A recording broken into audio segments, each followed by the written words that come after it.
All right, welcome back to the Attack the Rack YouTube channel. This is the Attack the Rack daily lineup. Today is Thursday, July 11, 2024. Today we are going to start, guys. How about on Tuesday, we were talking about Mr. Travis Kelce at the Taylor Swift concert. Taylor Swift did a little mashup medley, partially directed towards Travis Kelce, which caused Travis Kelce to get a little emotional. Now, we talked about it on Tuesday's show. We also then uploaded that segment as a clip on the channel, and boy, did we upset some Swifties. Well, Kurt, you upset some Swifties because you made the thumbnail. It could have been trying to bring us into this. Don't even clickbait. Bring us into this. Well, somebody specifically referenced Trent and I, and that same person actually also then went opposite with you, Big Mo, and said kudos to Big Mo for being honest. But this person came at Trent and I watched the video back, and the question I posed to you guys was it a good look for Travis Kelce to be crying in public like that? And I don't even think any of us even said one way or the other.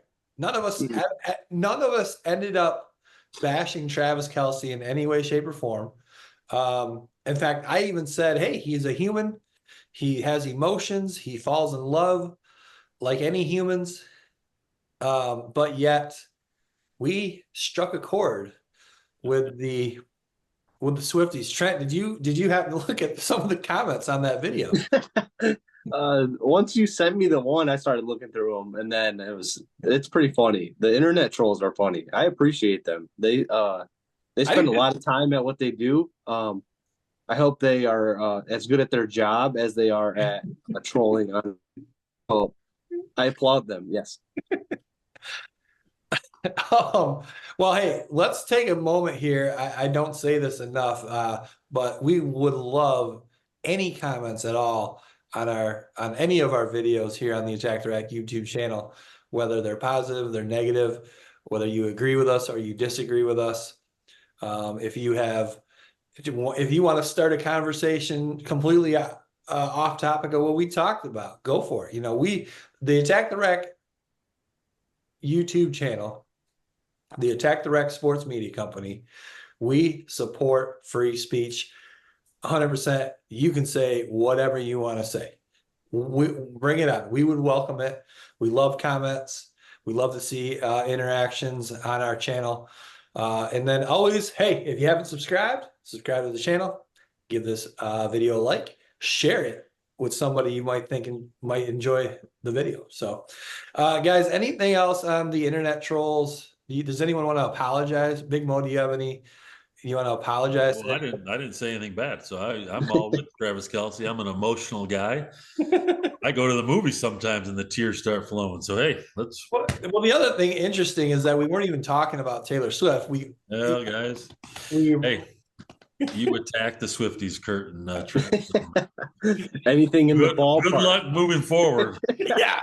Cancel the drag. So, but anyway, like I said, it would be one thing if we actually did say anything negative at all about Travis Kelce. Sometimes it's just how you imply, Kurt. Sometimes you just imply something. That's hey. All right. So hey, yesterday we talked about the USA men's basketball team. We each went through and gave our starting fives. Tomorrow on Friday morning, we will upload that clip to the YouTube channel for anyone that wants to watch that. USA played late last night, a little bit past my bedtime. They played Canada. They did win by, I think, 14. Yeah, 86-72.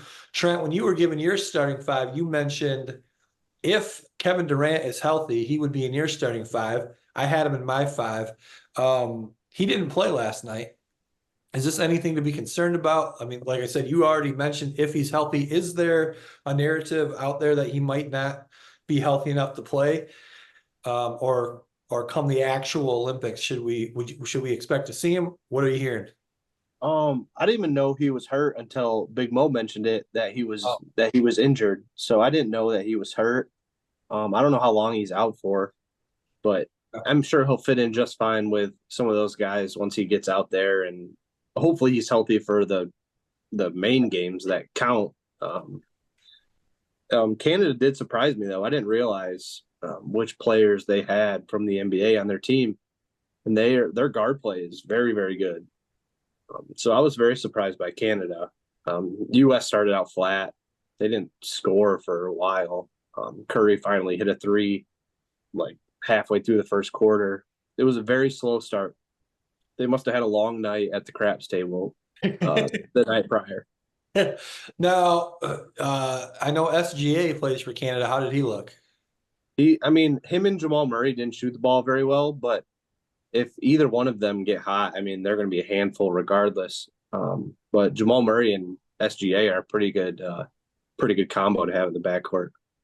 All right, Big Mo, any update on the health status of Kevin Durant? As you reported on the channel, apparently on Tuesday, or I'm sorry, yesterday, that he maybe was injured. What are you hearing? No update. I think it's a lingering injury. I forget if it's a calf, maybe. I forget. Something like that. So I think it's more probably precautionary. Hold him out as long as you can. Get him healthy for the games. And they've got enough numbers. I'm sure they're not worried about it. Right. What is there another warm-up game coming up? I think they play like 5 or 6 games prior to. Wow, that seems like a lot. The 15th, they play Australia in Abu Dhabi. Then they play Serbia on the 17th. That's in Abu Dhabi as well. Okay. Then they play July 20th against South Sudan, and that's in London.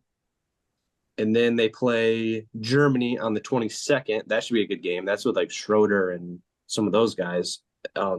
So they play Germany the 22nd, and that's in London. And then I believe the games start on July 28th. They start with Serbia on July 28th. And then it's interesting that they're playing South Sudan again on the 31st, and then Puerto Rico on August 3.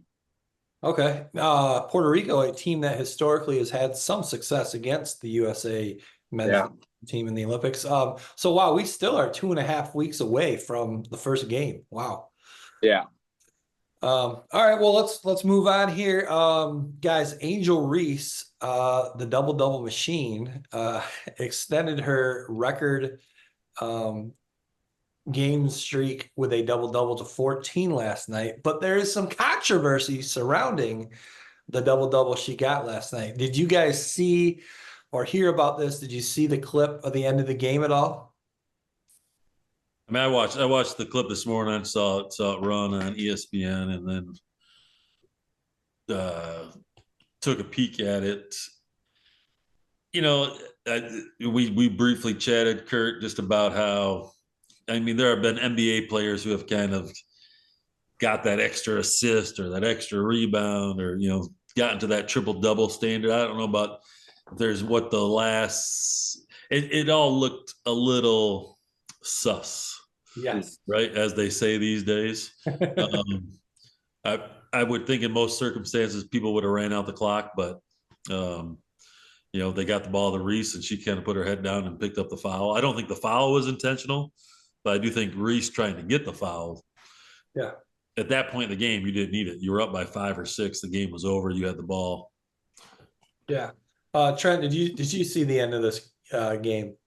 No, but based off of watching Angel Reese in the past, I'm assuming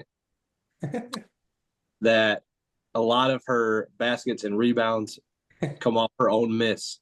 She just steamrolls into people and then just throws it at the rim, and then grabs a rebound and puts it in. I'm assuming that's kind of how it looked.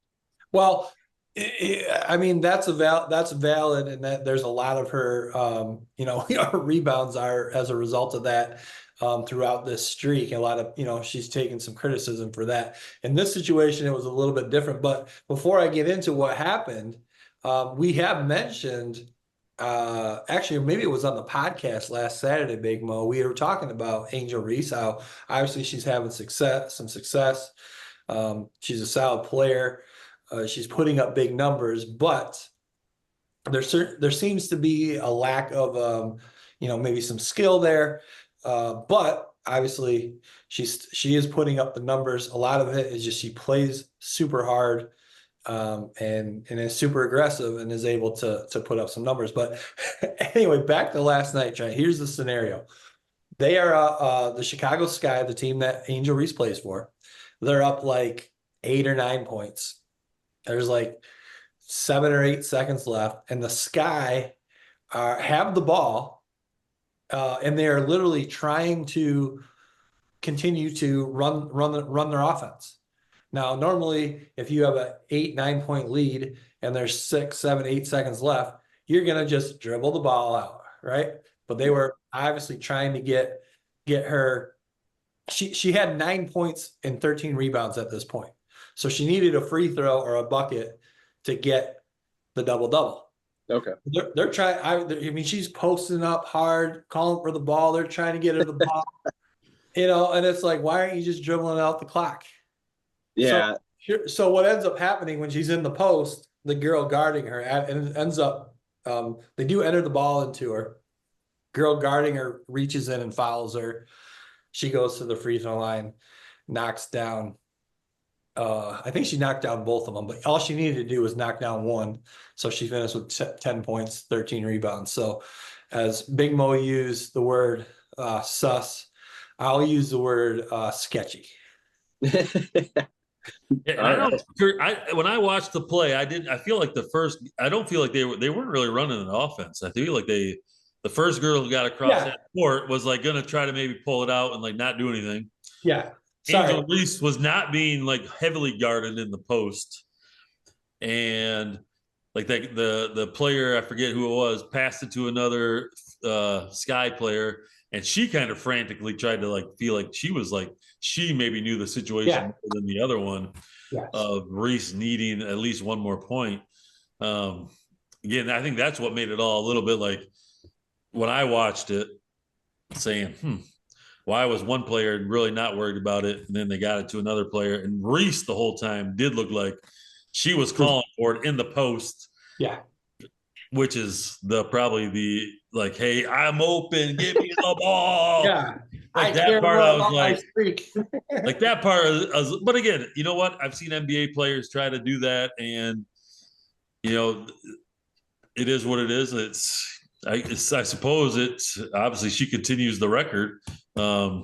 Maybe that allows somebody else to say, hey, I really need to go out and try to do this and break that record later on. So whether it fires up somebody else to do it, or obviously she's a junkyard dog type of player. So I could see her continuing this throughout the season. And this is going to be maybe that one little mark in the record that people are going to look back at and be like, questionable. Well, yeah, I think there's certainly an asterisk you could place on this one specifically, but also, as Trent mentioned, it's not like she's missing all these layups on purpose to get a rebound, but obviously it's easier to get a double-double, to get your rebound numbers up when you're missing puppies and they're coming right back to you. But again, not to take anything away from how aggressive she is, but no, I'm sorry. I wasn't necessarily saying they were trying to run their normal offense. I got you. It appeared to me once that girl did get it, then the mindset was let's play offense here to try to get Angel the ball. But speaking of double doubles, Caitlin Clark had another double double last night too. She had 29 points and like 13 and 14 assists or something like that. So I did look back. She's got 4 double doubles in a row now, and I think like 5 out of her last 6, she's got a double double too. So we'll see if both of these gals, these rookies, can continue their streaks. Yeah, what would be interesting to see if they would, because is Angel Reese's double-double, are they just saying it's a double-double? So could Caitlin Clark surpass that by having points and assists over a longer period? Oh, yeah. Would be an interesting battle between the two rookies. Yeah. Right. No, for sure. For sure. Completely different styles too. Yeah, totally. How they're gonna get it, it's just completely different, which makes it pretty cool. Yeah. No, for sure. Yeah, Angel Reese, as far as points, they're all around the basket, and then her second leg of her double double is rebounds. Caitlin Clark. I mean, obviously she makes layups too, but a lot of hers comes from outside shots. And then her leg of the double double is the assist column. All right, one more thing here to get to, guys. USA men's national soccer coach Greg Berhalter fired. Um, I Trent, that makes Trent happy. I think that makes a lot of people happy.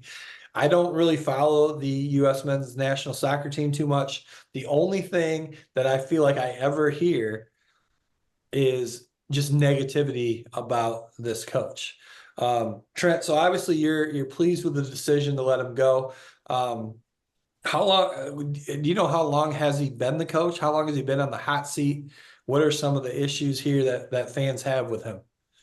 I feel like I think the issue that fans have is his like in-game adjustment stuff. I don't think he makes the right substitutions, formation styles, the way they set up on the field. A lot of people disagree with some of that stuff. I'm not a huge like IQ of soccer player. I just watch it. But based on the last, I don't know, 4 to 6 years of paying attention to USA soccer, I think it's about time that he's got the can because they didn't get out of group play this year. They haven't qualified for the World Cup a couple times. Like it's kind of been an ongoing thing. I don't know if it's a lack of players or if it's a coaching thing. Soccer is kind of one of those hard ones to determine. Like, is it the players that just aren't that great, or does the coaching have issues and which causes more of the losing and not qualifying for the big stuff? So I think it's a great time to get rid of them, especially after they didn't get out of group play in the Copa America. Um, Hopefully, I think I'm not sure if we qualified for the World Cup, but I think it's going to be in the U.S., so we automatically get in. Okay. So I think it'll be interesting to see who they bring in. Hopefully, it's like a former player or like a Landon Donovan or something like that. I think that'd be great. Or as Big Mo mentioned in one of the Let's, episodes, Alexi Lalas. oh yeah, yep. Um, Now, what about the Olympics? Is soccer a summer Olympic sport, and is the U.S. in it? No, they just do the separate tournaments. They do the Okay. Euro and then Okay. the Copa America and then World Cup. Okay. Because during the other time they go play with their like the players go play with whatever club team that they're on, and play for that team during the season. Okay. Big Mo, I know you're like me, you don't necessarily follow the US men's soccer or soccer as a whole, but you are a longtime coach, mostly basketball. You coached some football, currently are a basketball coach. When you hear about a coach getting fired, even though you don't really follow the story here, you got a soft spot for this guy? Or You would know, this I'm sure. I think that means, let's be honest, like I'm coaching at a level where you're not coaching for probably for your for your for your son? for your job, right? For your I think this guy was making like 2 million bucks. Yeah. Yeah. Yeah. So if they're gonna go find someone, they're probably either gonna go nab somebody and have to pay a lot more, or you bring in someone maybe more connected with the USA programs as a past player to try to draw probably some excitement. I'm not sure there's a soft spot. I just think, again, I'm a big believer in, most of the time you're as good as your players. Obviously, there is some technique or some X's and O's that help you, and the relationships and bonds you build help probably build those players up. But um, it sounds like the Copa style is like a different field, a little smaller field. So maybe Oh, our USA team wasn't built perfectly for that tournament style, from what I've read and tried to catch up on. interesting. Um, and I know it is the Copa style coming to the next tournament in the USA brand, and now they've got to find some fields that are built differently, or because there's a little Oh, dimension difference, right, or something, maybe. I'm not too sure. I'll Oh, have to look into that. yeah. That sounds good though. Something. Yeah. Hey, sound like I know what I'm talking about. Yeah. Yeah. Interesting. Yeah. Wow. So I don't feel bad for him. I don't feel bad for him. He's making good money, and I'm sure he'll find another job. Another job after this. Be part of somebody's So you're staff. saying though the size of the field is a little bit different? I think in the Copa style, it's smaller than like Okay. our US Or like the FIFA? semi-pro stuff. Yeah, the FIFA stuff maybe. Okay. Hmm. Interesting. We will have to look back on that. If you guys can educate us on that in the comments, they're wide open, guys. One last thing on soccer. We have now reached the final of the Euros. Trent, I know England's in it. Who are they playing? Spain. Yes, England versus Spain. Yeah. And that is it in Paris? No, no, that's the Olympics. Where is it? Where's it I'm at? not sure where it is. They kind of been scattered. Okay. Germany and La la all over the place. last time England was in it in the last Euros, and they hosted at Wembley. And there is an incredible documentary about that. It's either I think it's on Netflix, maybe it's Hulu, I don't know. Highly recommend it. The day of the game, absolutely insane in the city of London. I Oh, mean, crazy, absolutely crazy. So I highly recommend that documentary. Um, I would say the soccer fans are probably the most passionate fans in the world. Are soccer fans. They love it and they go bananas for it, and oh it's yeah. and it's pretty impressive stuff. Even just like the watch parties and the like at the stadium or just outside on a screen somewhere, and I it's mean, pretty impressive. there's hundreds of thousands of people outside Wembley. I've been to Wembley. You get off the train, and then there's this huge, I mean, long, super long, wide area that you walk to get up to the stadium, and there's shops and restaurants and bars along the side. And this whole area was just covered with people everywhere, starting at like when the sun came up, and they're just drinking and partying. And then things got scary because obviously all these people didn't have tickets to the game, and it was Right. so crowded up by the stadium. People with tickets, it was so hard for them to try to even get there. And then all hell broke loose. People were breaking in, and it Oh, was a nightmare. yeah, they'll do whatever they can to get in that building, I think.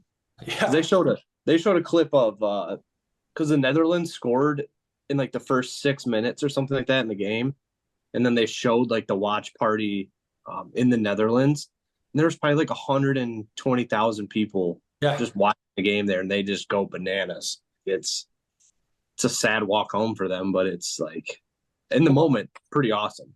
It's same too when you get with European basketball.